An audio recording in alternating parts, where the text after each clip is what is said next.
I want to tell you that the agreement between the British and the Fulani has collapsed.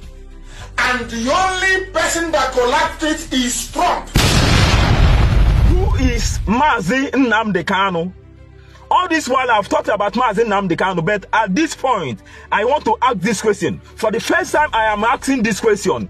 Who exactly is Mazi Nnamdi Kanu? Because the young man is getting me confused day by day.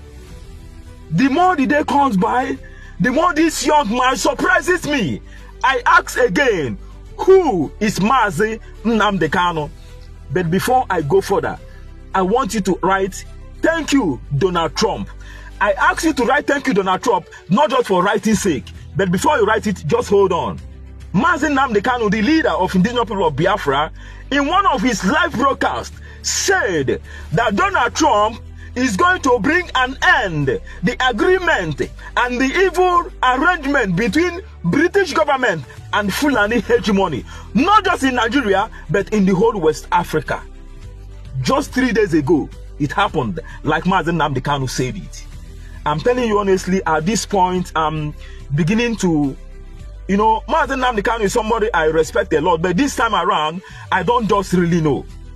Who exactly is Mazi Nnamdi Kanu, if I may ask? That young man had never for once said, I am a prophet. Mazi Nnamdi Kanu never said it. He always come out to say, my name is Mazi Nnamdi Kanu, the leader of indigenous people of Biafra. Sometimes he will say, my name is Mazi Nnamdi Kanu, the leader of the highest mass movement on earth, IPOB. This young man had never for once come out to say, I am a prophet. But look at everything he has said. Day by day is being fulfilled. Day by day is being confirmed.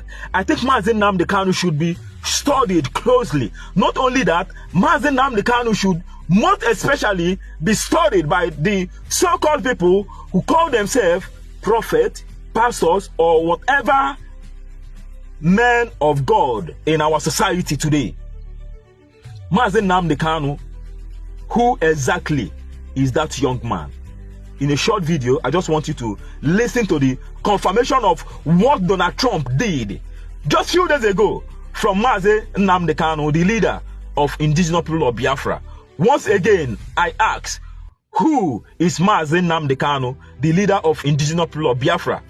Don't forget to write, thank you, Donald Trump, for what he had done for Christians in Nigeria a few days ago. And again, it is a confirmation that man is God to man. Currently, Donald Trump, the president of the United States of America, is the God of Christians in Nigeria. Am I of the opinion that there is no God? No. But God doesn't work in isolation. Most times, God uses people nearest to you to work. And that is why we are all hands, eye, ear, whatever of God. God doesn't work in isolation. He must use man to work. That's why I'm of the opinion that man is God to man. Let me stop here for now. Please follow me for more updates. Like, share, and comment on my view. Thank you for watching. I want to tell you that the agreement between the British and the Fulani has collapsed. And the only person that collapsed it is Trump. I want the world to understand this. The only person that collapsed that devilish arrangement whereby the Fulanis have been guaranteed in perpetuity, the advancement of their hegemonic interest right across the whole of West Africa, not just in the zoo. As long as Britain gets their free oil, as long as there is enough money to pay every successive director of the United States Department of State, as long as there is enough money to bribe all ambassadors coming to Abuja. Before that, it was Lagos. As long as they have enough money, they were prepared to do anything they like to kill as many people as possible, to run the government into the ground, to go like there is no tomorrow, to display their mediocrity at its very worst.